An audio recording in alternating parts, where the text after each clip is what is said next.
Assalamualaikum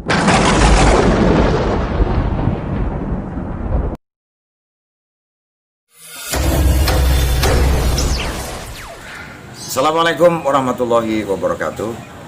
Kepada teman-teman semua, saudara-saudara semua sebangsa setanah air, juga semanusia.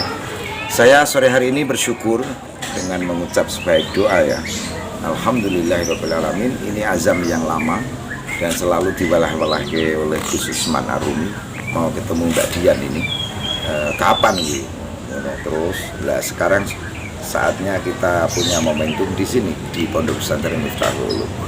Kenapa saya ingin ketemu Mbak Dian yang sudah lama juga suan ya saya ya. Pas kapan itu?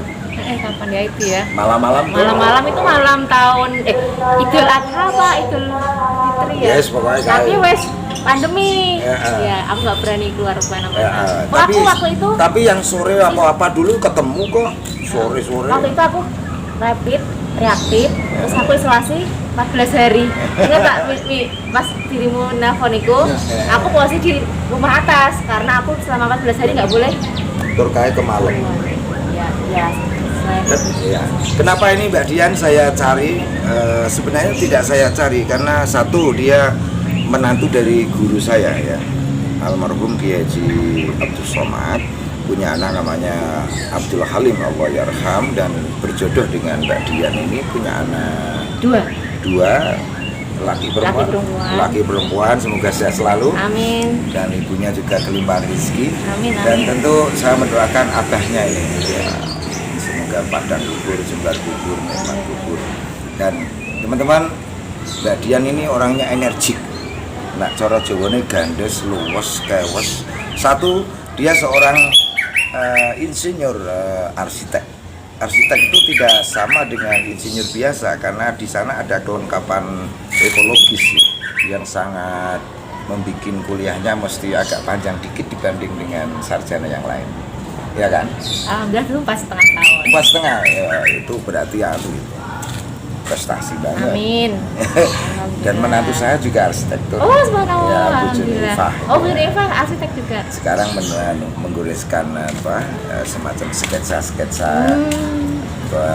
kuno di Semarang. Sudah dapat 60, target saya 100. Dan tentu siaran ini berkaitan dengan juga yang kedua, Mbak Dian ini punya penerbit ya, namanya Hafsa, dan saya Hasfa, yang mana saya mengenal ini karena bukunya Usman Arumi yang pertama, dan itu kompilasi bersama kawan-kawan menulis puisi namanya Jazab itu, yang juga diikuti dengan buku-buku berikut. Ceritakan Mbak Dian ini, jenengan kok di satu sisi insinyur terus merintis itu percetakan. Penerbitan ya. Monggo. Jadi tahun 2008 kan bapaknya anak-anak meninggal. Terus saya jadinya 4 bulan 10 hari idah dalam rumah. Disitulah akhirnya kenal Facebook. Terus dari situ bikin catatan buat healing. Terus akhirnya teman-teman bilang notmu di Facebook katanya lumayan, coba ikut lomba nulis. Terus akhirnya dari situ ikut lomba nulis 3 kali menang. Akhirnya keterusan sampai sekarang. Nah, terus waktu aku mau ikut Ubud Writer Festival di Ubud Bali itu kan syaratnya harus punya buku 1 novel gitu kan buat di store. Posisi waktu itu udah mau Desember, udah mau deadline, padahal kalau aku kirim ke penerbit mayor bakalan lama.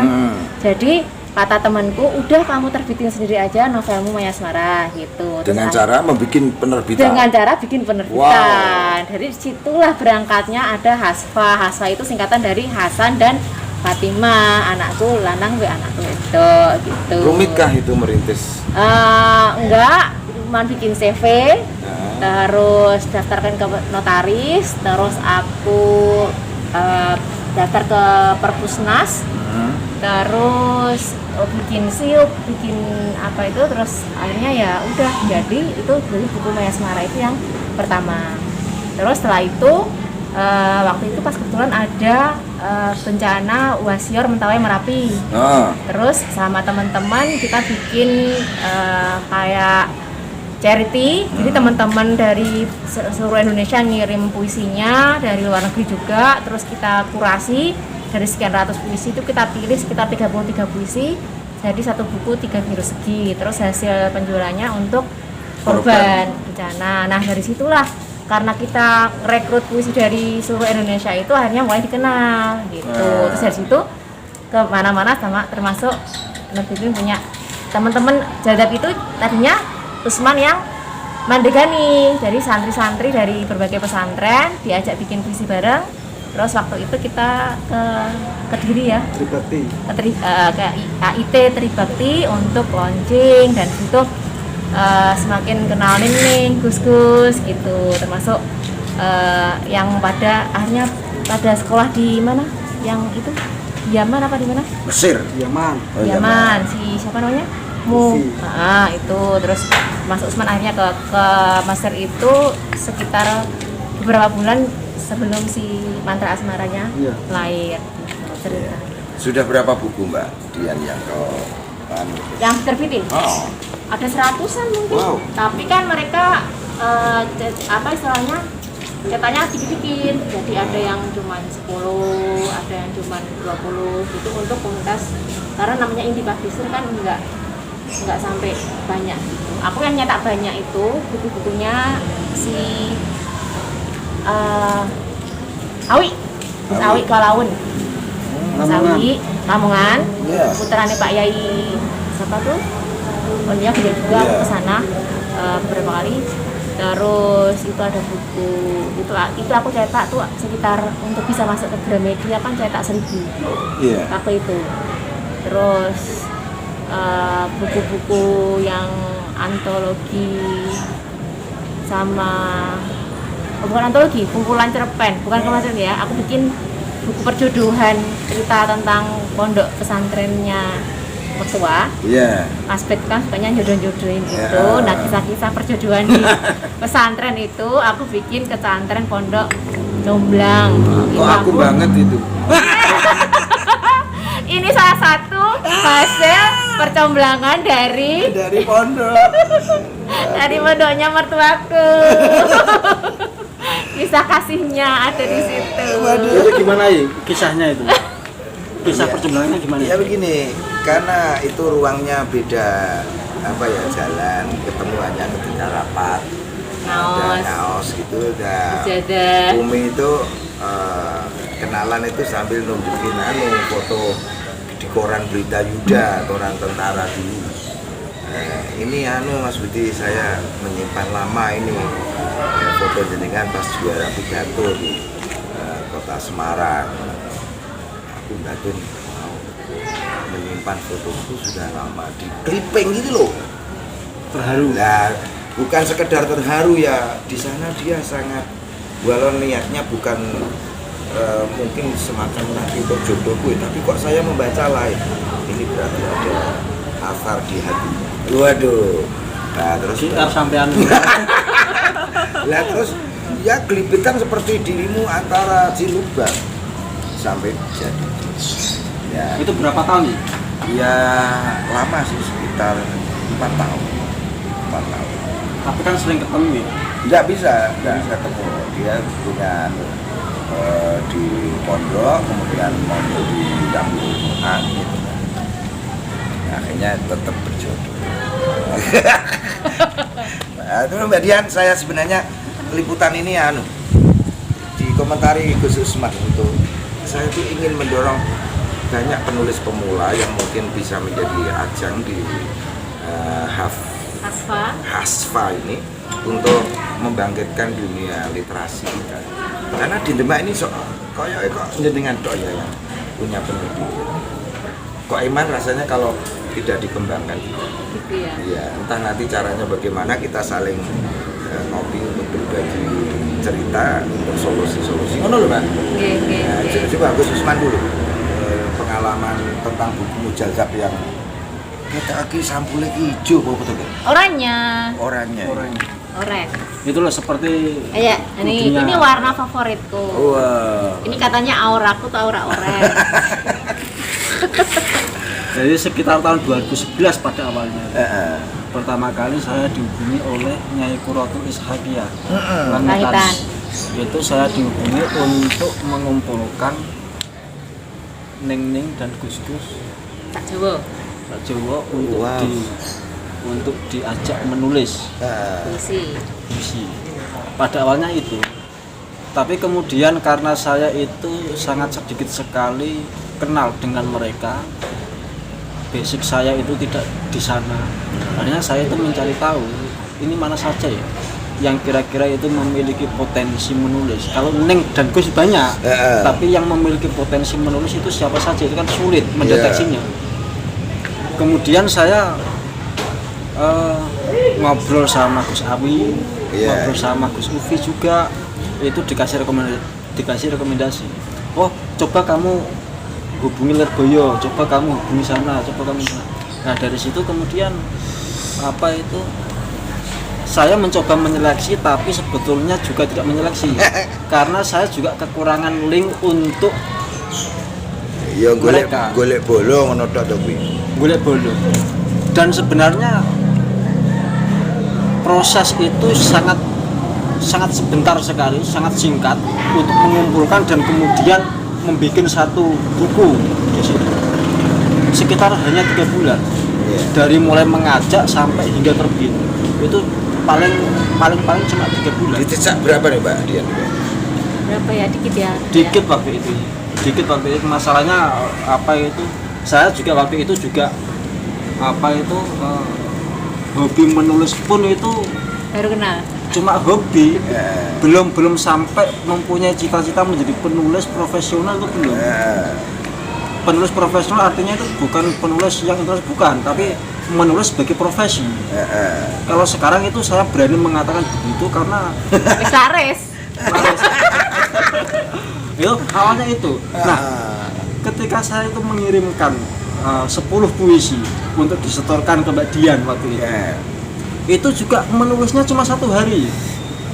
Masalahnya juga saya tidak mengerti tekniknya, tidak mengerti metodenya, dan saya itu tidak pernah belajar bagaimana cara menulis yang baik. Sehingga itu 10 puisi saya garap 1 hari. Dan ketika mungkin saya baca sekarang itu kok aku bikin soal ini ya. Jadi ada masa-masa itu, ada masa-masa ketika merasa culun sendiri dengan tulisan zaman dulu itu 10 tahun yang lalu berarti. Aku kok ya podo ya pidato pada saat itu. Menurut ya saiki ya kadang delok ngono Mbak. Mbak Dian juga untuk mengatasi seperti persoalan tadi jenengan ki wong multi talent, bisa mengedit juga karena kan yo ngono karyawane lah. Dulu itu aku kenal pertama justru Pak Edi yang Jogja itu. Jadi aku kan waktu itu di DM buat bikin novel, dikasih atau dia bikin seleksi kayaknya ya, lomba gitu. Terus suruh mengirim outline, terus outlineku diterima, terus aku suruh ngembangin, aku kirim draft tulisanku kuwi, dia koma itu di belakang tanda petik. Iya. Terus garis apostrofi itu itu 2 kata diulang, harusnya kan dia mepet tuh, kita aku misah, terus disambung sama dipisah itu kaca balau sama Pak Edi sendiri dikasih tahu, Mbak ini koma itu harus di dalam tanda petik, itu tanda hubung itu yang 2 kata diulang itu harusnya mepet, terus pokoknya sabar banget. Aku justru belajar EYD itu dari Pak Edi loh. Sebelum menikah? Enggak, ya itu tahun 2000. Oh iya deh, setelah tiada malah. Iya, itu novel Ayah Laki Mengkhianati itu tahun 2011 atau 2011 ya, pokoknya sekitaran itu. Nah terus habis dari situ aku semakin paham, oh berarti gini-gini. Jadi selama ini aku ikut lomba, sebenarnya tulisan kacau juga, cuman sama si penerbitnya sama editornya dibenek kayak kan. Ya itu harus penerbit kan harus punya tim kayak gitu, editor. Betul, ada editor, ada layouter, ada desainer kan cover, ada penerbitan provider. Rintisan kan yo jenengan atasi dhewe. Iya, akhirnya kalau misalnya banyak baru aku bayar orang untuk edit sama layout gitu. Oke, Tapi Mbak kan coplokan, enggak harus dibayar terus gitu, enggak hanya per apa namanya per proyek. Iya. Ini saya berharap memang Mbak Dian, Kang Usman. Jadi Mbak Dian ini untuk penerbitannya ini terus bergerak, walau nanti bagaimana caranya. Yang kedua, usahamu di proyek juga. Bagaimana ini pandemi? Aku kemarin habis desain, tapi aku sekarang desain aja Pak. Rumah tinggal, ruko, terus Mbak ditambahi sekolahan. kayak mantuku Nyeket. lukis nyeket Aku nggak bisa gemah nyeket. ya, apa yang gemah? Oh enggak bisa. Nggak bisa nyekat aku. Sekatnya seket Garis gitu. seket bangunan gitu. Bangunan. Tapi kalau yang udah lama banget, kalau dulu bisa ya. Kalau nggak pernah dilatih, ya kan kalau kita keterampilan itu kan harus latihan terus. Itu bisa dilihat di Amir Fatah. Amir Hatta ya? Ya di Facebook. Ya target saya 100. Nanti dipamerkan hanya untuk apa ya? Barang gedung Timo. Galeri. Gedung Timo di Semarang itu. Heeh. Kauman. Ngono-ngono kuwi. Lah nek jenengan ngomong Demak. Menawa Harusnya ya, lho harusnya. inspirasi ini. Tapi udah lama nggak pernah nyeket. Kalau menurut saya ya itu Demak itu serba mertanggung. Serba mertanggung itu komunitas kebudayaan itu nggak ada, komunitas seni juga nggak ada pun itu cuma Kecil-kecil, dempet gitu. Enggak. Menurut saya kok enggak tanggung, tapi hanya selubung. Nanti kalau selubung itu terkuak, mungkin akan lahir peradaban yang lebih indah. Soalnya juga tidak didukung oleh pemerintah. Kalau Semarang itu didukung, Jogja itu didukung dengan kultur, dengan universitas yang banyak di sana, sehingga itu terbentuk apa itu satu kesenian yang multi generasi dan multi wilayah. Kalau di Demak itu ya orang Demak sendiri tok, nggak ada pendatang baru yang mencoba untuk mengelaborasi kebudayaan Demak, dan mungkin di Demak sendiri nggak ada. Makanya si dosen yang Kris itu dulu kan sempat mau bikin juga, tapi karena nggak bisa jalan, dia ngertinya can Demak kuwi sing payu bakso mie ayam sama ngaji. Akhirnya dia bikin Maiyahan versi Demak, apa namanya? Kalijagan. Barulah itu juga dongkek juga sih sebenarnya, tapi rada mending. Artinya dia ada istiqomah kumpul tiap hari apa? Jumat atau apa gitu. Itu karena dia pakai Kalijagan, undergo-nya Maiyahan gitu. Karena emang Demak itu payune bakso mie ayam sama ngaji. Sama itu, Zoro Kadilangu. Sama zero. Ya itu pandanglah umpan saja. Yang penting caramu tadi, cinta yang dari dalam harus mahma kita keluarkan bersama. Di dalam ekspresi membedah selubung supaya tidak tanggung. Makanya selama ini saya itu nggak pernah acara di Demak sendiri, nggak pernah. Saya selalu keluar. Ya, kemarin di Jogja juga si sindir kok. Kenapa teknologi Demak sopo sing Iya, laris malahan. Iya, kalau di Demak enggak payu. Orang ngerti kali. Ya bakso mie ayam itu. Tapi tidaklah, pokoknya saya berharap dari dalam ya, cinta bisa mengubah segalanya. Itu prinsipnya. Amin, Mbak Dian. amin, Terima amin. kasih Mbak Dian, ini sore ini geremisan, tapi ini hujan yang berkah. Pak Kang Usman ini juga kita mengucapkan selamat menempuh hidup baru. Amin, semoga sakinah mawaddah warahmah. Amin. Terima kasih teman-teman. Silakan like, comment, share, dan subscribe ke channel jenengan apa? Dian Nafi. Dian Nafi, ya, kemudian Usman Arumi, ya, terakhir gonku Kiai Budi Channel. Sekian Mbak Dian, semangat, ajib ini karyamu dan semoga kaya karya. Wallahualam. Assalamualaikum warahmatullahi wabarakatuh.